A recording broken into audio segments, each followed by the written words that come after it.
जय महाकाल, जय माँ कामाख्या। तुला राशि के जातकों, महाकाल और आपका संबंध गुरु और शिष्य वाला है, पिता और संतान वाला है। आप पहली बात तो ये जानिए।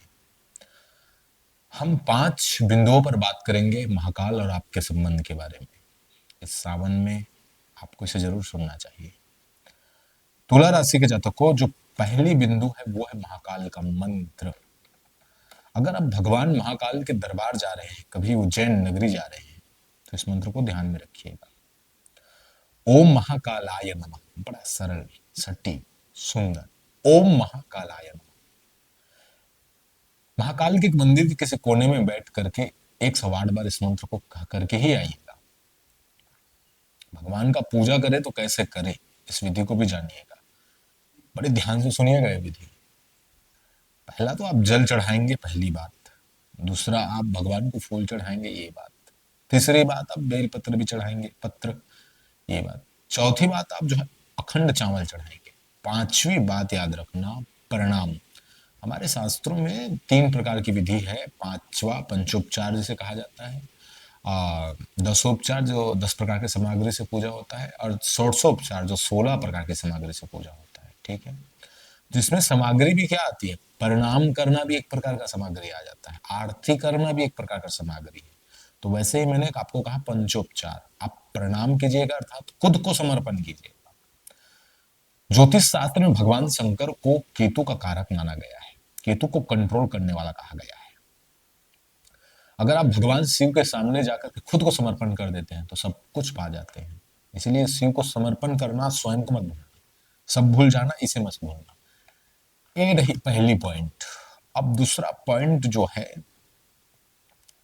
वो है स्थान। ये स्थान कहाँ है भगवान का? तो स्थान आप सभी जानते हैं, राज्य जो है मध्य प्रदेश, शहर जो है उज्जैन। इसी उज्जैन नगरी में भगवान विराजमान है महाकाल। तुला राशि के जातकों, पौराणिक कथा, एक दूषण नाम का एक ना राक्षस हुआ। वो दानव जो था वो कह के रख चुका था कि इस उज्जैन नगरी में कोई भी व्यक्ति किसी भी देवी देवताओं का पूजा पाठ नहीं करेगा, करेगा वो मरेगा। वो कह के रख चुका था। तो कहते हैं कि 3 ब्राह्मण हुए, वो तीनों ब्राह्मण शिव जी के मिट्टी के ज्योतिर्लिंग बना करके भगवान की पूजा करने लगे। और जब भगवान की पूजा करने लगे तो दूसर नाम के राक्षस को ये बात कानों कान खबर मिली। मिला जब उन्हें, तो वो आया, देखता है कि सही बात है, कर तो रहे। वो दूषण नामक जो राक्षस था वो तलवार निकाला, और तलवार निकाल करके एक झटके में उस तीनों ब्राह्मण के सिर काटने वाले थे, काटने ही वाले थे।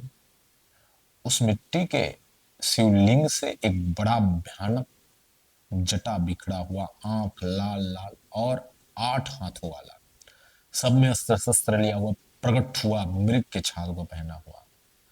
और देखते ही देखते पूरे उज्जैन नगरी वाले देखने लगे कि वो तलवार उठाया, वो भयानक पुरुष जो प्रकट हुआ है, और वो तलवार उठा करके उस राक्षस को बीच से काट दिया, बीच से काट दिया। तो सब लोगों ने कहा कि एक काल को भी जीतने वाला महाकाल है। सबने प्रणाम किया, और प्रणाम करके उसी दिन से भगवान जो है उस उज्जैन नगरी में स्थापित हो गए। ऐसी कथा, शिव महापुराण की ये कथा है जो आपने सुनी। तो ये रही थी दूसरी बात। अब हम आपको तीसरी बात कहते हैं कि आप जब वहां जाए ना, तो भगवान शंकर का तो पूजा करेंगे सो करेंगे, लेकिन शिव का ही पूजा करके वहां मत आना, शिव का ही दर्शन करके मत आना। उसी नगरी में एक शक्तिपीठ है, सिद्ध शक्तिपीठ है, वो है हर सिद्धि माता। अगर जो पहले से जानते हैं तो कमेंट जरूर कीजिएगा कि हम जानते थे। ठीक है, तुला राशि के जातकों को हर सिद्धि माता का दर्शन जरूर करना, वहां जाकर के चुनरी जरूर चढ़ा देना। क्योंकि शिव का अगर तुम आराधना किए, मतलब ज्योतिष के अनुसार आपने केतु को तो प्रसन्न कर लिया। अगर आप केतु को प्रसन्न कर लिए तो ज्योतिष के अनुसार देवी जो है राहु को कंट्रोल करने वाली है, जो कि पूरे कलयुग का राजा जाना जाता है। वो पूरे भौतिक सुख सुविधा को देता है। कौन? ये राहु। और आंतरिक सुख सुविधाएं, आंतरिक शांति और आंतरिक मुक्ति जो है केतु देता है, जो शिव शंकर है। और शक्ति जो है पूरे संसार के सुख को देती है। इसी को भुक्ति और मुक्ति कहा गया है। भुक्ति माता देती है और मुक्ति भगवान शंकर देते हैं। तो शिव के साथ साथ शक्ति का भी आराधना करना, जो हर सिद्धि नाम से प्रसिद्ध है। वहां से ज्यादा नहीं, 1 किलोमीटर की दूरी में है माता का मंदिर, आप जा सकते हैं और जाकर के वहां दर्शन जरूर करके आइएगा तुला राशि के जातक को, इस बात को ध्यान में रखिएगा।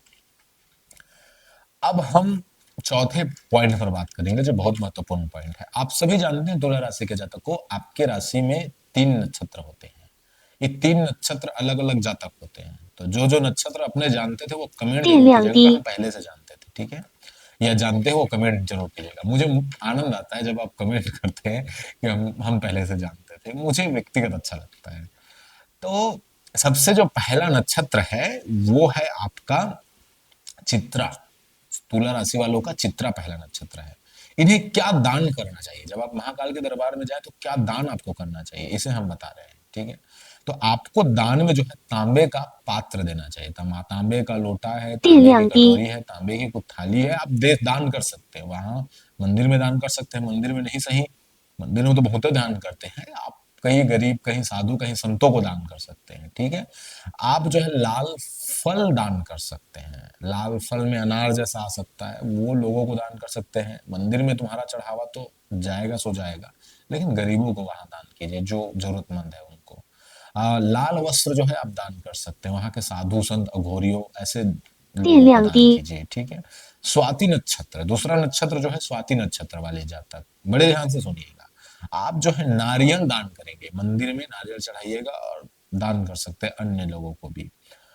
गरीबों को भोजन आप जो है दान कर सकते हैं, गरीब लोगों को भोजन करा सकते हैं, ये स्वाति नक्षत्र वाले जातक। आप जो है सरसों का तेल वहां अर्पण कर सकते हैं महाकाल के दरबार में, और साधु संतों को दान कर सकते हैं वहां, ठीक है। तीसरा जो नक्षत्र है वो है विशाखा नक्षत्र।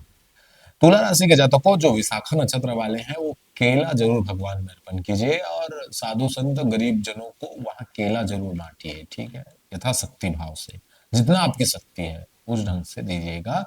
और दूसरी जो है पीली मिठाई, जो पीले रंग की मिठाई आती है वो जरूर दान कीजिएगा मंदिर में गरीब जनों को, ऐसे।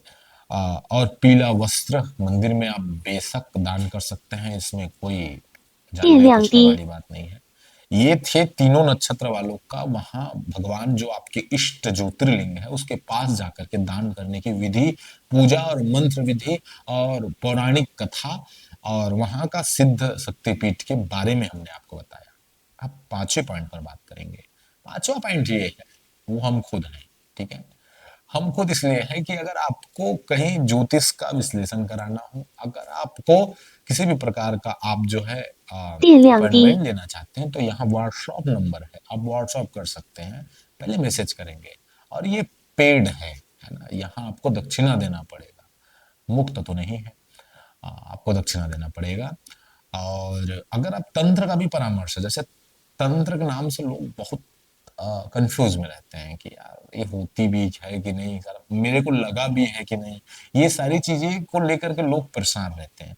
अगर आपको परामर्श चाहिए तो आप हमसे चर्चा कर सकते हैं कि ये सारी चीजें क्या है, कैसा है, या मेरा साइकोलॉजी ये सिम्टम्स है कि मैं परेशान हूँ, है ना, ये सारी चीजें जो है कंफ्यूज हो तो आप बिल्कुल तंत्र से रिलेटेड चीज भी हमसे संपर्क कर सकते हैं इन चीजों को जानने के लिए। और होता भी है अपने जगह, वो तो फिर जिसके जो भोगा है वो जानेगा, जो नहीं भोगा है वो तो नहीं जानेगा, कोई बात नहीं। तो ये सारी चीजें हमारे पास है जो आप हमें सेवारत करा सकते हैं, वो आपके हाथ में है। तो अब हम आपसे विदा भी लेते हैं तुला राशि के जातक को। आशा है कि समझ में आया होगा, मुझे आशा है कि आपको सारी चीजें समझ में आई होगी। और मिलते हैं दूसरे वीडियो पर। आप सबको पुनः हर हर महादेव, जय महाकाल, जय